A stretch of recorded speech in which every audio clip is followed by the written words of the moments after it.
Hello everyone, welcome to research English. So students, आज आपण शिकणार आहोत स्टँडर्ड 9th मधील poem please listen. So students, ही जी पोयम आहे खूपच सेन्सिटिव्ह अशी पोयम आहे. प्लीज लिसन म्हणजे कृपया माझं कोणीतरी ऐकून घ्या.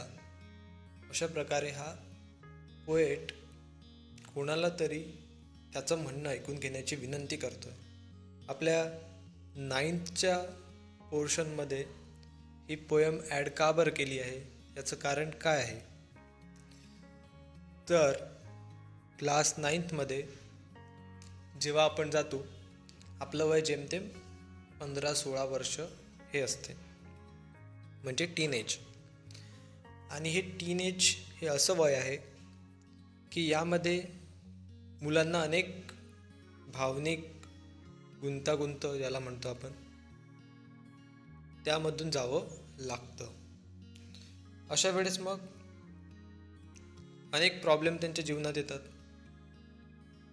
अनेक समस्या येतात, अनेक फिलिंग्स त्यांच्या आतमध्ये राहतात. आणि ह्या सगळ्याशी डील करताना कदाचित त्यांना डिप्रेशनसुद्धा येऊ शकतं. मग अशा वेळी कोणीतरी आपल्यासोबत असावं, ज्यांना आपलं म्हणणं ऐकून घ्यावं, असं कायमच ह्या एजमधल्या टीनएजमधल्या मुलांना वाटत राहतं.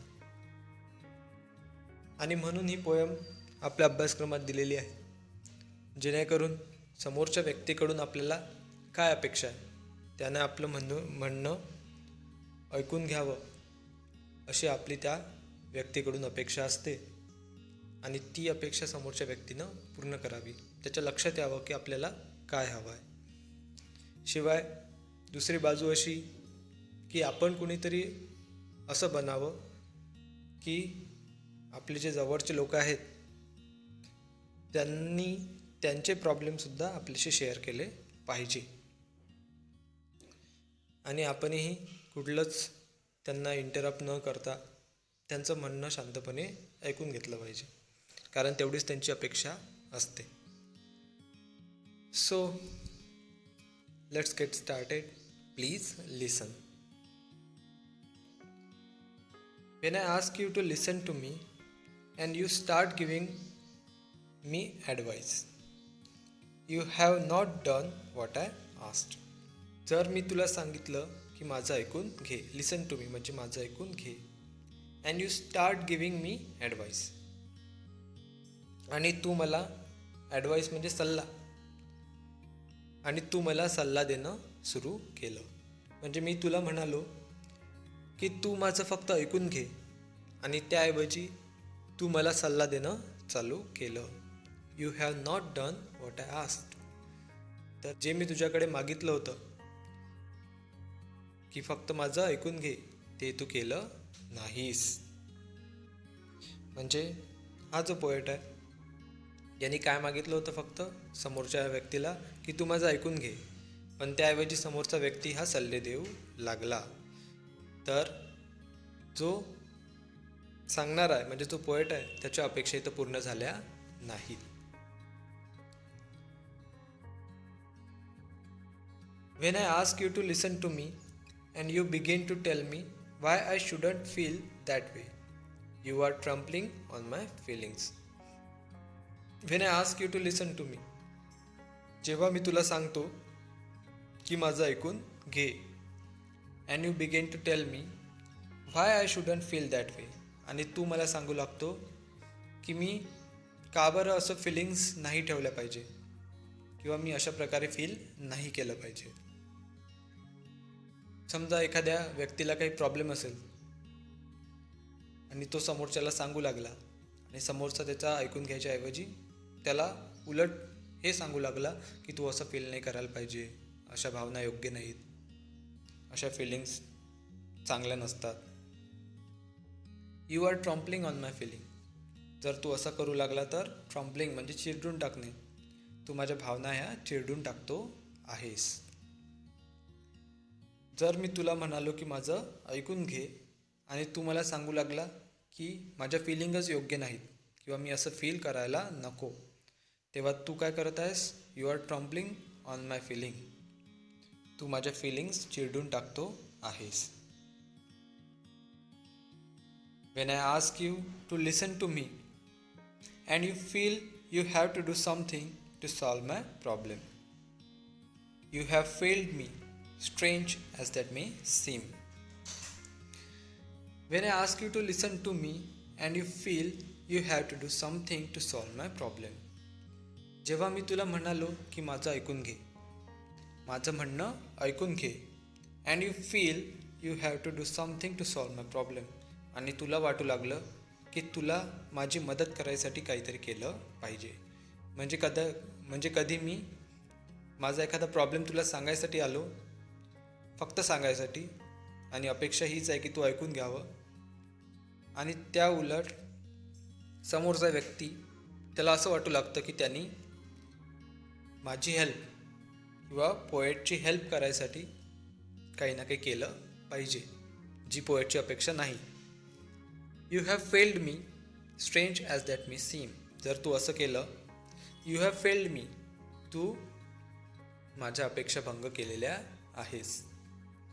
Strange as that may seem, कितीही विचित्र वाटलं, स्ट्रेंज म्हणजे विचित्र, कितीही विचित्र वाटलं तरी तू माझ्या अपेक्षा भंग केल्या आहेस. कारण टीनेजरची किंवा पोएटची अपेक्षा काय होती की त्यांनी फक्त ऐकून घ्यावं, मदतीची अपेक्षा टीनेजरची बिलकुलच नव्हती. Listen, all I ask is that you listen. ऐकून घे. मला फक्त एवढंच सांगायचं आहे किंवा एवढंच म्हणायचं आहे की माझं ऐकून घे. Don't talk or do, just hear me. काहीच बोलू नको मध्ये किंवा माझ्यासाठी काही करूसुद्धा नको. जस्ट हिअर मी, फक्त माझं ऐकून घे. Advice is cheap, 20 cents will get you both dear Abby and Billy Graham in the same newspaper. आता ॲबी अँड बिली ग्रॅहम हा एक न्यूजपेपरचा कॉलम आहे, ज्यामध्ये लोक प्रश्न विचारतात आणि हे सल्ला देतात त्यांना, ॲडवाईस. आणि तो खूपच चीप, म्हणजे 20 centsचा न्यूजपेपर. चीप म्हणजे स्वस्त. सो इथे हेच कंपॅरिझन केलं आहे की ॲडवाईस इज चीप, सल्ला देणं खूपच सोपी असतं किंवा स्वस्त असतं. सल्ला काही महाग नसतो. आपण तर म्हणतो की सल्ला फुकट असतो. तर सल्ला देणं खूपच स्वस्त आहे, 20 centला पण तुम्हाला भेटून जाईल. म्हणून हा जो पोएट आहे याला कुणाचा सल्ला नको आहे. And I can do for myself, I am not helpless. May be discouraged and faltering but not helpless. आणि मी माझी मदत करू शकतो. आय एम नॉट हेल्पलेस, मी हेल्पलेस नाही. मी माझी स्वतःची मदत करू शकतो, म्हणजे माझा प्रॉब्लेम मी सॉल्व करू शकतो.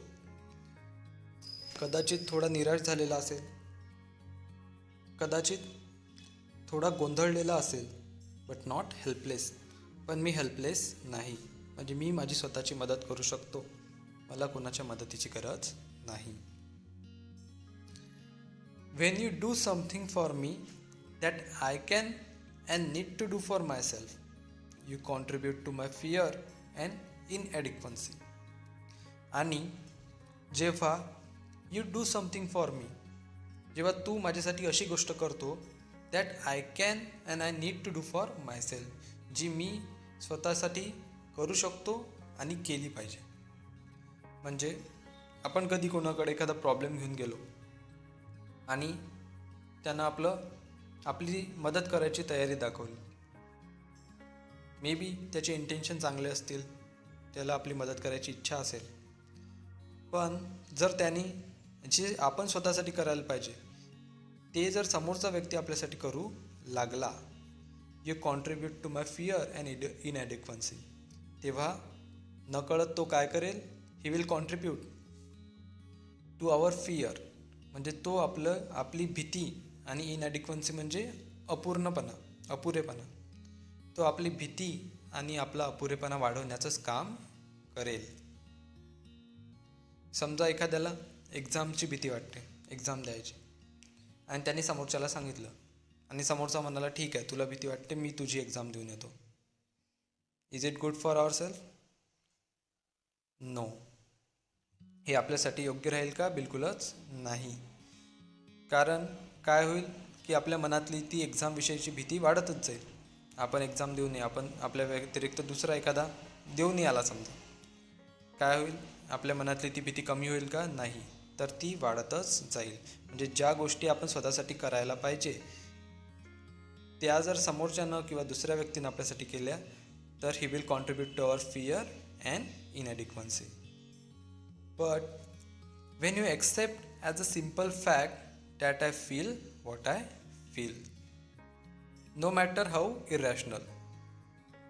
पण जेव्हा तू एक सिंपल म्हणजे एक साधी गोष्ट जेव्हा तू मान्य करतो, ॲक्सेप्ट करतो की what I feel that I feel what I feel, म्हणजे माझ्या भावना या माझ्या भावना आहेत, नो मॅटर हाऊ इरॅशनल, म्हणजे कितीही अविवेकी असल्या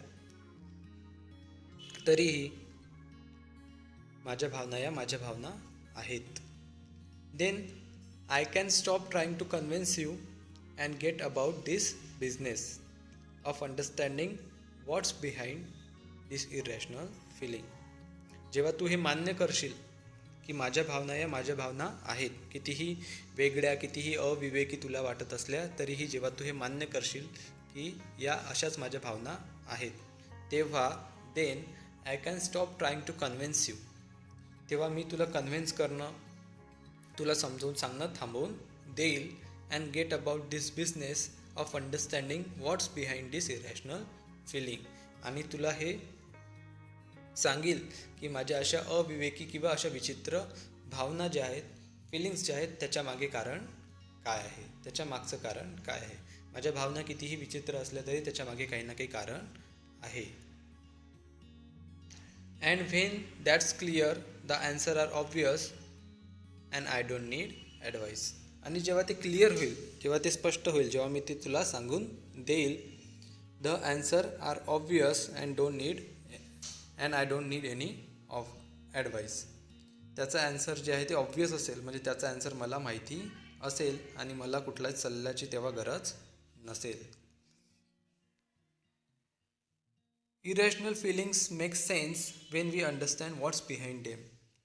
इरॅशनल फिलिंग्स म्हणजे अविवेकी भावना मेक सेन्स, ह्या खऱ्या वाटू लागतात. When we understand what's behind them, जेव्हा आपल्या लक्षात येते की त्याच्या मागे कारण काय आहे. लहान लहान गोष्टी असतात, जशा की कोणाला अंधाराची भीती वाटते, एखाद्याला, बऱ्याच लोकांना वाटते, पण एखाद्याला वाटत असेल खूप जास्त. सो त्यांनी समोरच्याला सांगितलं की मला अंधाराची भीती वाटते, बट समोरचा म्हणाला की अरे त्यात काय आहे, अंधारात तसं काय असते वगैरे वगैरे. त्यांनी ॲडवाईस दिल्या, तू हे करून पाहतो ते करून पाह. बट त्याला हे माहिती नाही समोरच्याला की याच्या ह्या फिलिंग मागे, याच्या या भीतीमागे काही ना काही कारण असेल. आणि समजा ते कारण जर या पोएटनी त्याला सांगितलं, तेव्हा त्या भीतीत समोरच्या व्यक्तीला तथ्य आहे असं वाटू लागेल. म्हणजे त्यालाही वाटू लागेल की नाही, याच्यासोबत असं काहीतरी घडलेलं आहे, त्यामुळे याला अंधाराची भीती वाटते. म्हणजे कितीही इरॅशनल फिलिंग असली तरी त्याच्या मागे जे रिझन आहे त्यामुळे ती फिलिंग सेन्स म्हणजे तिच्यात तथ्य असल्यासारखं वाटू लागते. कितीही अविवेकी, कितीही बिनबुडाची अशी ती फिलिंग जरी असली तरी तिच्या मागे काही ना काही रिझन असते, आणि त्या रिझनमुळे ती जी फिलिंग आहे ती मनात घर करून बसते किंवा तिच्यामध्ये सेन्स वाटू लागते, तथ्य वाटू लागते. Perhaps that's why prayers work sometimes for some people, because God is mute and He doesn't give advice or try to fix things. Perhaps म्हणजे म्हणूनच कदाचित प्रेयर वर्क्स, प्रार्थना फळाला येतात, प्रार्थना सक्सेस होतात देवाकडे ज्या करतो आपण. Sometimes for some people because God is mute. का बरं? कारण देव जो आहे तो म्यूट आहे, शांत आहे, तो बोलत नाही. And he doesn't give advice or try to fix things. आणि जेव्हा आपण आपलं म्हणणं देवाकडे मांडतो तेव्हा देव आपल्याला कधीच ॲडवाईस देत नाही, म्हणजे सल्ले देत नाही किंवा he doesn't try to fix thing, किंवा तो सगळं काही योग्य करायचा प्रयत्नसुद्धा करत नाही किंवा आपली मदत करायचा प्रयत्नसुद्धा करत नाही. तर तो काय करतो, तो फक्त आपलं ऐकून घेतो आणि त्यामुळेच आपण आपल्या जीवनातले बरेचसे प्रॉब्लेम सॉल्व करू शकतो. God just listens and let you work it out for yourself. देव फक्त ऐकतो आणि तुमचा प्रॉब्लेम तुम्हाला स्वतःला सॉल्व करू देतो. त्याच्यामध्ये तो हस्तक्षेप करत नाही. So please listen and just hear me. म्हणून पुन्हा एकदा हा पोएट समोरच्याला विनंती करतो की तू फक्त माझं म्हणणं ऐकून घे, फक्त ऐकून घे, लक्षपूर्वक ऐक. And if you want to talk, wait a minute for your turn and I will listen to you. आणि मग त्यानंतर जर तुला बोलायचं असलं तर 1 मिनिट फक्त तू थांब, तुझा वेळ येईपर्यंत, म्हणजे माझं बोलणं संपेपर्यंत. आणि जेव्हा माझं बोलणं संपून जाईल, I will listen to you, तेव्हा मी शांत बसेल आणि मी तुझं म्हणणं पूर्णपणे ऐकून घेईल. तर अशा प्रकारची ही पोएम आहे. पोएममध्ये जो पोएट आहे त्याला समोरच्याला एवढंच सांगायचं आहे की समोरच्यानी त्याचं म्हणणं ऐकून घ्यावं, फक्त ऐकून घ्यावं. समोरच्यानं त्याला सल्ले द्यावे, त्याची मदत करावी, अशी कुठलीच अपेक्षा या टीनेजरची किंवा पोएटची नाही. कारण तो हेल्पलेस नाही आहे, तो स्वतःची मदत स्वतः करू शकतो. पण त्याच्या मनात एवढं त्या फिलिंगचं ओझं निर्माण झालेलं आहे की त्याला ते कोणाला तरी सांगावंसं वाटते. आणि जर आयुष्यात कोणी त्याच्या ऐकणारं असेल तर त्या व्यक्तीकडून त्याची एवढीच अपेक्षा आहे की त्यांनी फक्त याचं ऐकून घ्यावं, जेणेकरून याच्या मनातलं ओझं हलकं होईल आणि हा आपले जे प्रॉब्लेम आहेत ते योग्य प्रकारे सॉल्व करू शकेल. बघा, पोएमचा ऑथर अननोन आहे, कोणी लिहिलेले आहे हे आपल्याला माहिती नाही.